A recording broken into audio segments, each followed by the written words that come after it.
Welcome back to another episode of Space Nut. 15 seconds. Guidance is internal. 10, 9. Ignition sequence start. Space Nuts. 5, 4, 3, 2. 1, 2, 3, 4, 5, 5, 4, 3, 2, 1. Space Nuts. Astronauts report it feels good.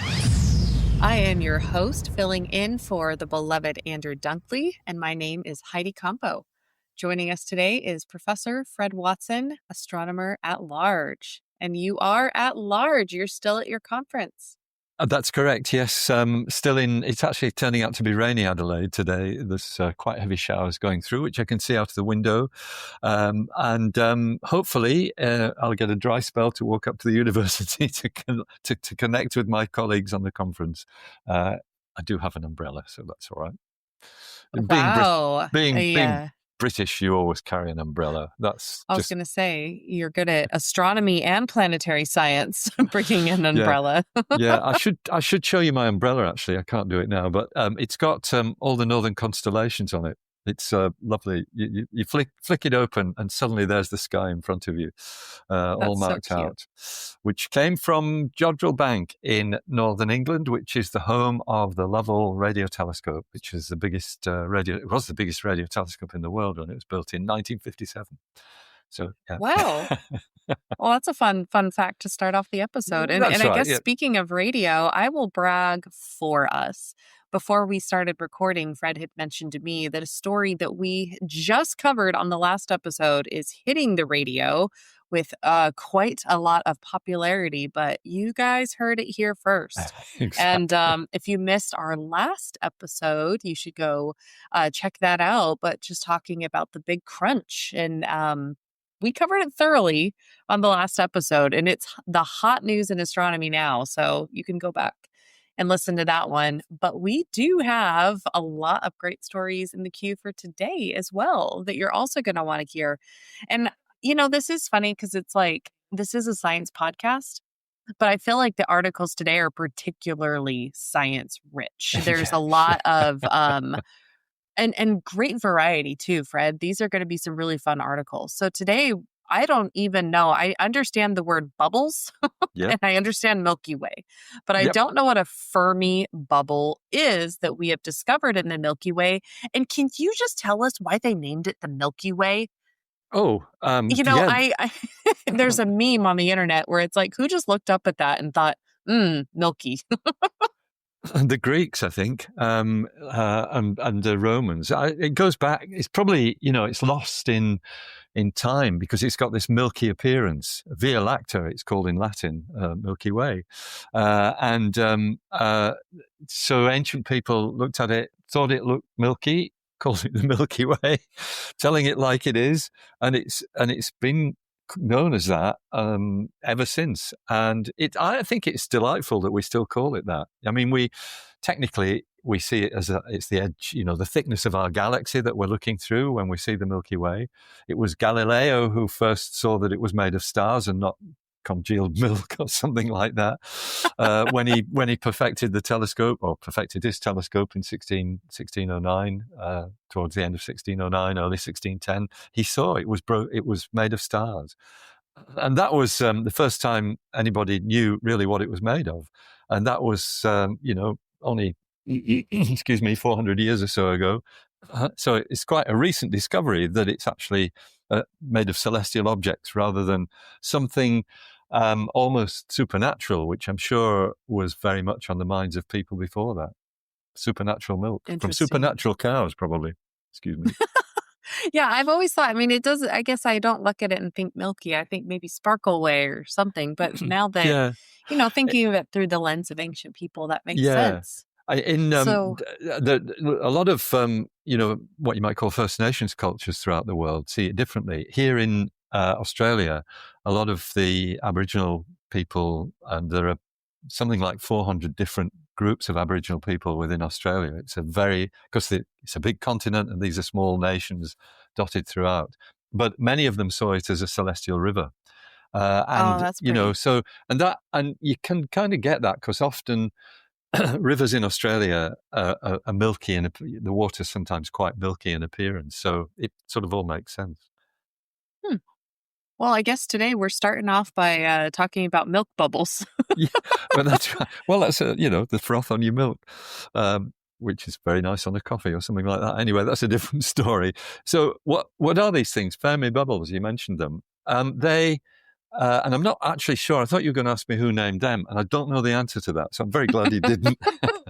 The Fermi bubbles are they're structures which are thousands of light years across, and we see them in radio telescopes. They're bubbles of hot gas, and we think they're caused by sort of explosive activity in the center of our galaxy, because we know that the center of our galaxy hosts a 4 million solar mass black hole, which occasionally gobbles up material, approaches it and gets sucked into the accretion disk and whizzes around at high speeds, radiating X-rays and things of that sort, and then gets sucked into the black hole. What doesn't get sucked in squirts upwards and downwards at the poles of rotation of the black hole to form jets. That's the way black holes behave. When they're active, when they're gobbling stuff up, they form these jets which come about because of magnetic fields. So we think that the Fermi bubbles are the result of previous outbursts in the galaxy's history. They've only been known for 15 years, Heidi. But, Wow. 2010, I think they were first picked up by gamma ray telescopes. So that gamma rays are very short wavelength radiation at the opposite end of the spectrum from radio waves, but they are symptomatic of high energy processes. So things that are very hot or very active, like center of a galaxy with an active black hole in it, they're going to produce gamma rays as well. So violent events, they've been likened to volcanic eruptions from the center of our galaxy, forming these bubbles of material moving away from the galactic center. They're both north and south of the center of the galaxy.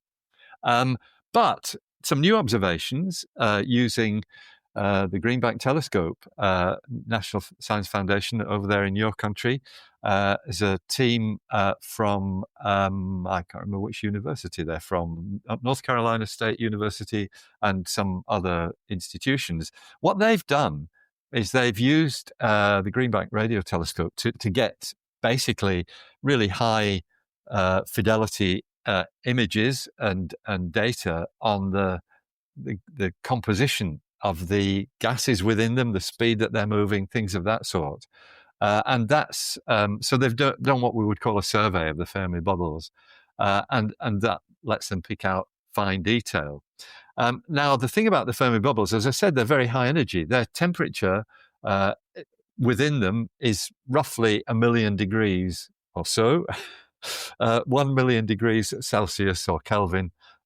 It's a lot more in Fahrenheit, but it's about 1 million degrees. But there are clouds of gas within those bubbles, which are significant. They're big clouds of gas. They weigh thousands of times the mass of the sun. They're within the bubbles, roughly. The ones they've been identified are about 12,000 light years from the center of the Milky Way.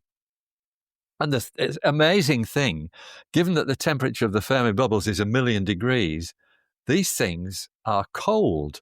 They're, cold in comparison. Let me put it that way. They're only about 10,000 degrees.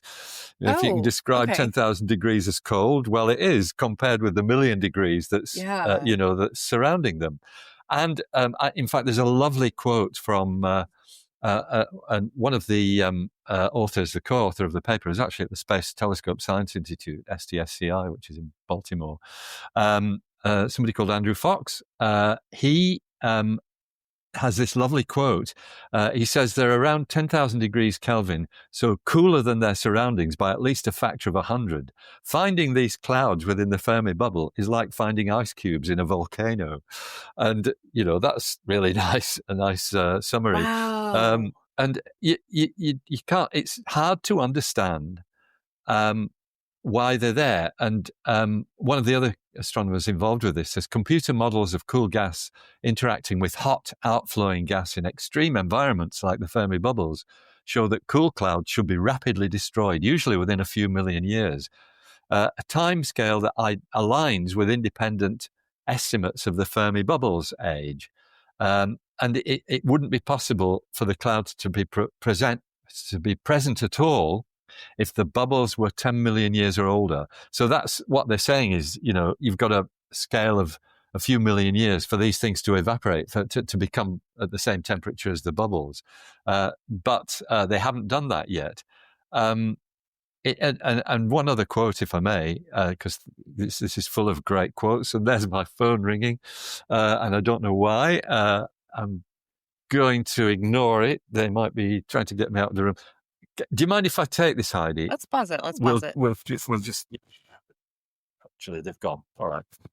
They'll be back. Don't worry. They'll be back, probably. They will be back. Yes, I'm sure that's right. Unless the place is on fire or something like that. Doesn't look to be. So another quote on one of the from one of the scientists involved with this. What makes this discovery even more remarkable is its synergy with ultraviolet observations from the Hubble Space Telescope. The clouds lie along a sight line previously observed with the Hubble Space Telescope, which detected highly ionized multi-phase gas. That's just saying it's very excited, ranging in temperatures from 1 million to 100,000 degrees, which is what you would expect to see if cold gas is getting evaporated. In other words, there is evidence that these cold gas clouds are actually dissipating, that they're warming up, and basically they're going to disappear, within a million years or so. So a really interesting story with a lot of loose ends tied up very nicely by the observations made by these scientists. Wow. That's I'm still wrapping my head around that metaphor of the ice cube in a lava or in a volcano. What an incredible discovery. That's one I'm definitely going to keep my eye on for further, research and seeing what we figure out. This is a really interesting phenomenon. It's pretty amazing, and Fermi Bubbles. We've talked about them a little bit in the past on Space Nuts, when the beloved Andrew Dunkley was there, and he'll be back, I'm sure. The bottom line is, though, that they're still a bit mysterious. They're clearly they're sort of spherical in shape. You can see when you look at images taken with principally radio telescopes, but also gamma ray telescopes. They're quite spherical. A bubble is a good name for it because they seem to be hollow. But how they actually are, how they arise, probably because the hot gas shooting up from the black hole might excavate a sort of spherical cavern in the surrounding gas. It's still a bit mysterious, though. 3, 2, 1. Space Nuts. Yeah. Speaking of mysteries, our next story is also quite mysterious, and it seems like the race is on to figure out what the answer is. And we are trying to figure out, did something just happen to Saturn? Did it just get hit? What is going on? The headlines here is astronomers are racing to find out. So it sounds like this is also kind of a hot discovery that everybody wants to know the answer to. Exactly. Is what's going on with Saturn. So Saturn, I guess everybody's favorite planet with its rings. Wonderful place to study and a great place to start with if you've got a small telescope, because the rings are always quite breathtaking. We know that planets, particularly in the outer parts of, we know planets everywhere are subject to bombardment by asteroids at a relatively low rate. This is part of the process of planet building, most of which took place 4.5 billion years ago. But there are still asteroids bombarding planets that have, missed the boat, really. And we know about asteroids that have hit the Earth, in particular the dinosaur killer back in 66 million years ago. So it's expected that you would see from time to time small asteroids, meteorites, effectively hitting other planets. And the most well-known one for the outer planets is a comet which impacted the planet Jupiter back in, I think it was 1994 or thereabouts, which basically, yes, it was 1994. I've just checked it up.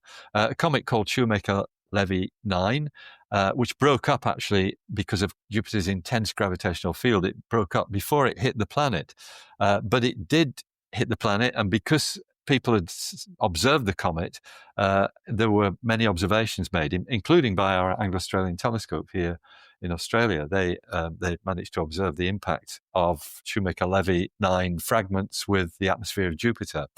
And so we'd expect to see the same sort of thing with the other gas giants out there. And so with that as the background, what's hit the headlines at the moment is a flash that has been recorded. It's actually right on the limb of the planet Saturn by an amateur astronomer who was taking video footage of the planet itself. Now, it's an astronomer by the name of Mario Rana, who is a NASA employee and he's, as well as working for NASA, he's also an amateur astronomer.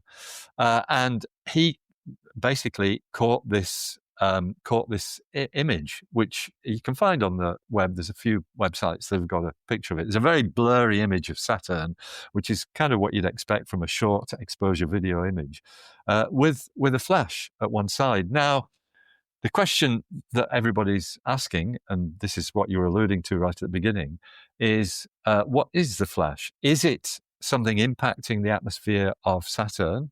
Or is it perhaps a glitch in the data, which are not unknown at all when you're doing astronomical imaging with any kind of equipment? There's often the possibility of a glitch. So that is a question that can really only be resolved if somebody else was also observing Saturn. If somebody else was also observing the planet Saturn, sometimes abbreviated to Platurn, then you basically, and they found the same flash in their data, then that would prove that this was not a glitch in the data, that it's actually something that's real, a real event. And so the search is on for somebody who was observing the planet Saturn on the 5th of July between 9 a.m. and 9:15 a.m. UTC. That's Coordinated Universal Time. That's the sort of standard time that used to be called Greenwich Mean Time, but is now much more sophisticated.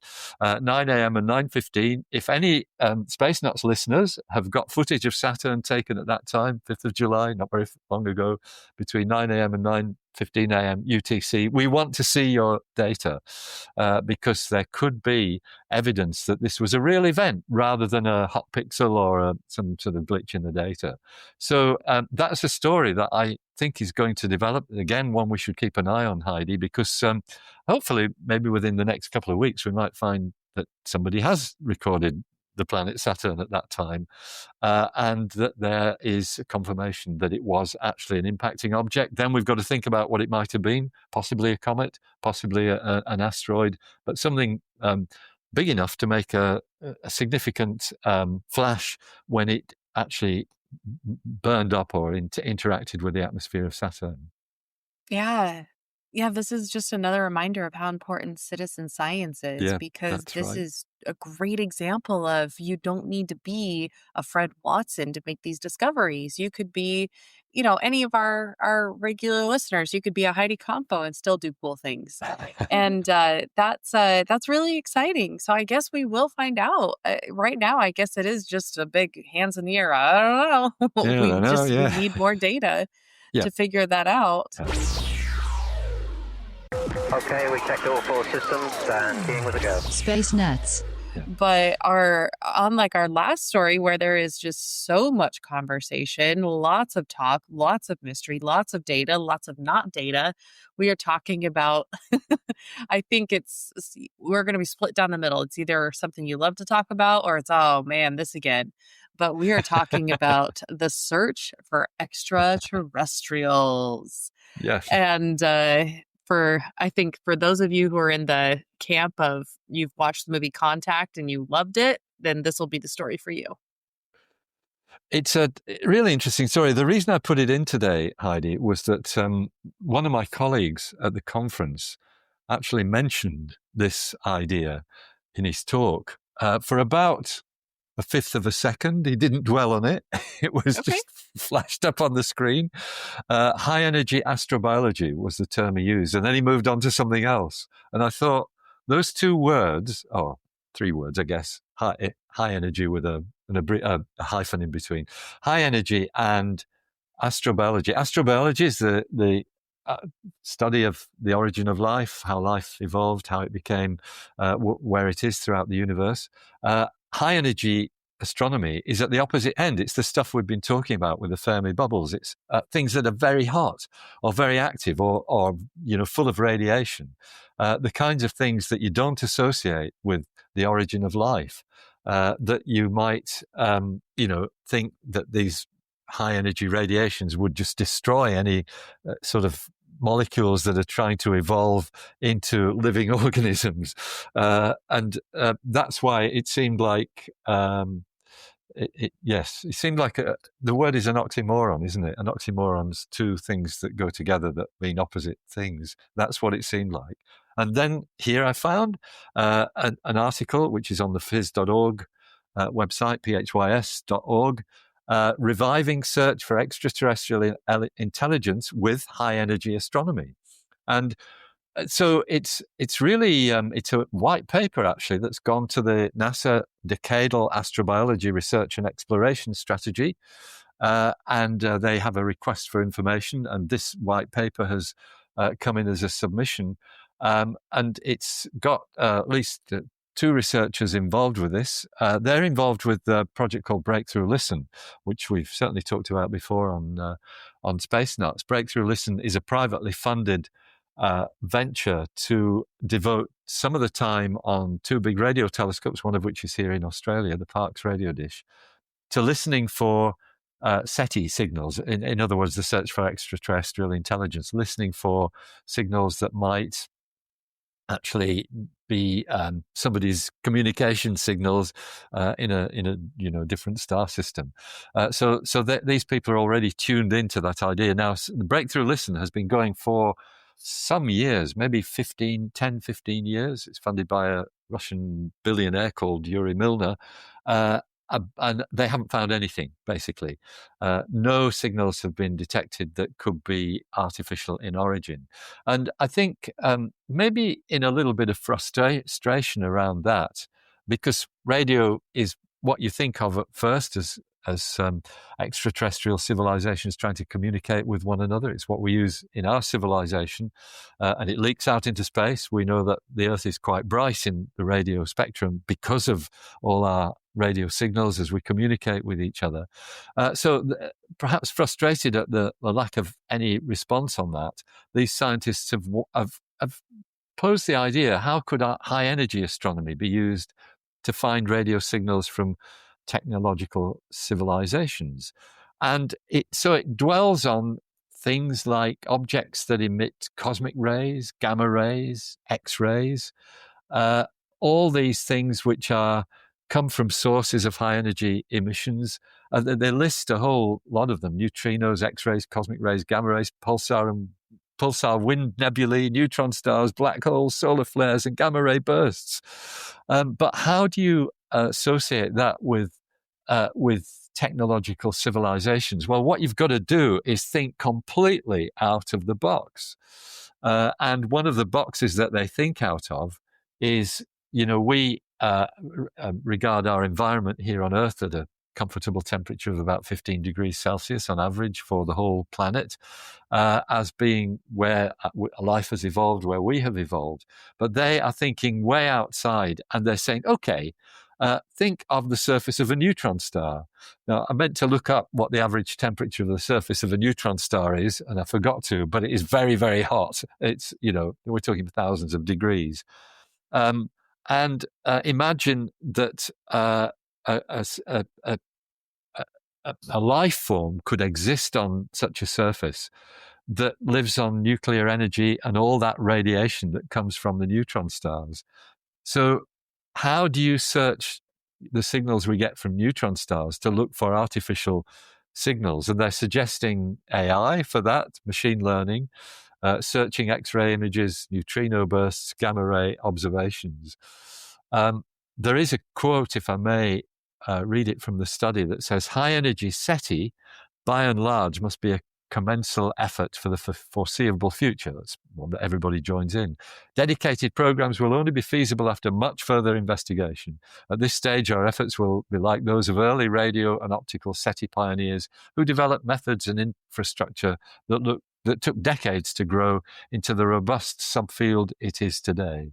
So, yeah, it's really interesting. I like the other comment as well. An even more basic reason for these studies is the difficulty in building optics for some kinds of radiation, because we cannot make neutrino lenses.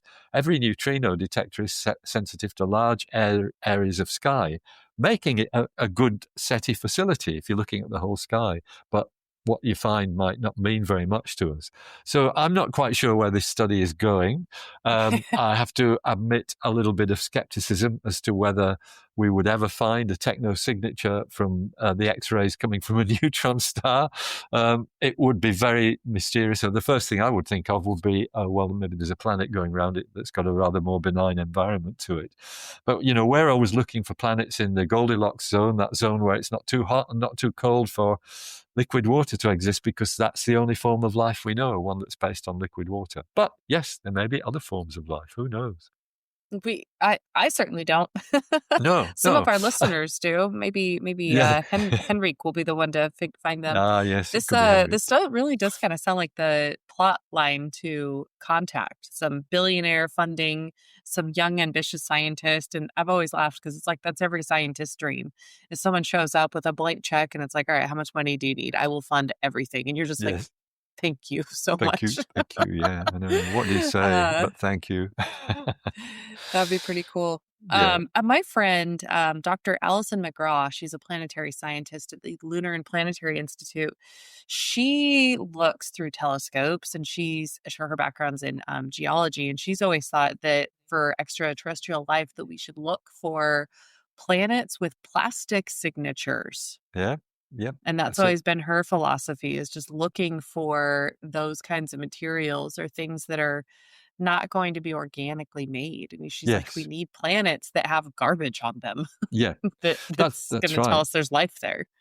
Yeah, exactly. And it's another way that people are already looking for is, gases in the atmospheres of exoplanets that can only be formed by industrial processes, which might be easier to find than plastic signatures. Some of the gases like chlorofluorocarbons, things of that sort, that only come out of smokestacks in industrial machinery. So we found that, and it was KB18b. Yeah, K218b. That's right. K218b. Yeah, close. Those are the signatures that are reputed to have been found. They still haven't been confirmed. Are chemicals that are only emitted by microbes on Earth. So they're not techno-signatures, but they are bio signatures, what we might call biomarkers, if they are real. So, and that is an episode from a few weeks ago that we go in depth on, if you were interested in that particular planet.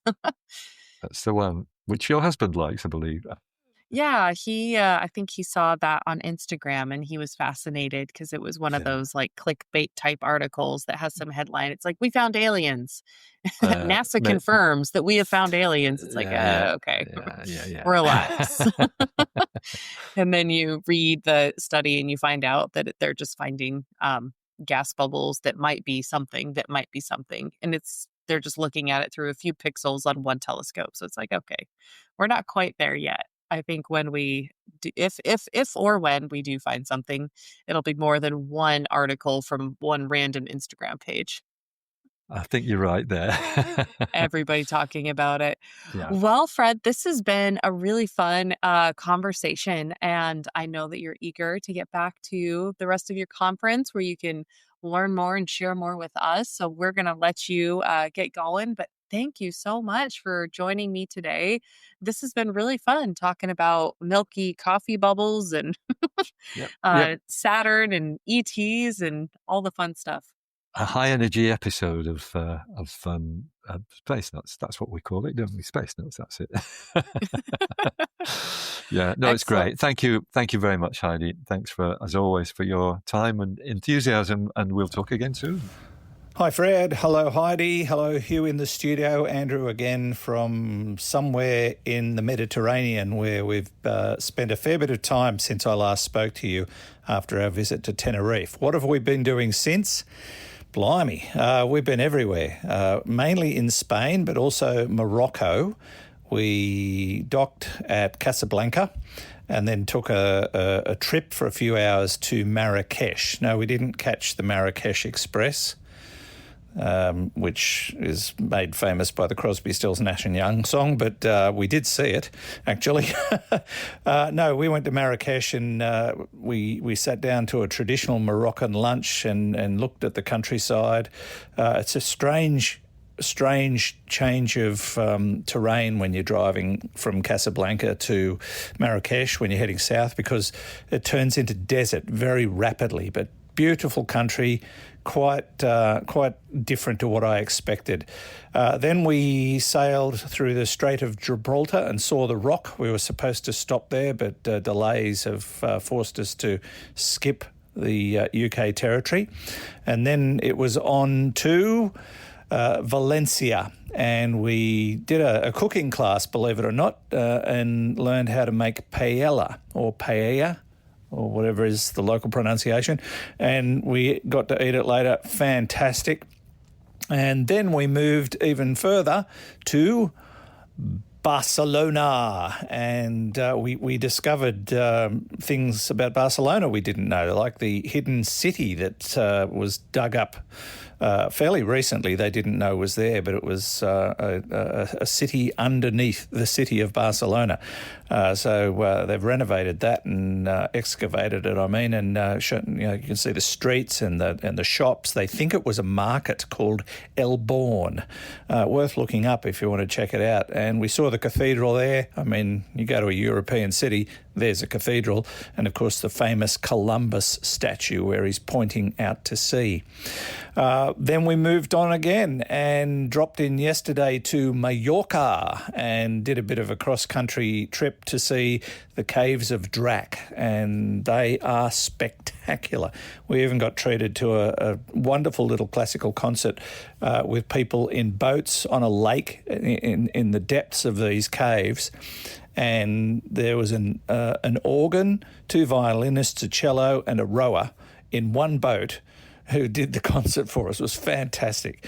And then we looked around at many other places. One of the interesting things about Mallorca is in the farming district that we drove across, it used to have a problem with groundwater. It was the ground was completely soaked, and they wanted to use it, and they couldn't figure out how to get the water out. So they contacted a Dutch engineer who came over and said, got the solution for you, and put up about 2,000 of these windmills and dried the whole thing out by draining off the water through windmills. Well, the windmills are still there, but they don't use them anymore. They use electric pumps instead.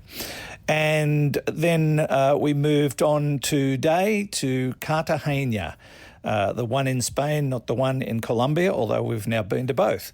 And we did a little bit of a walking tour around Cartagena, saw the Roman ruins, the Roman streets that they dug up recently, and some of the other architecture, but mainly we were there to try the food, the tapas, and the amazing sangria, and that incredible coffee that they produce with Liquor 43.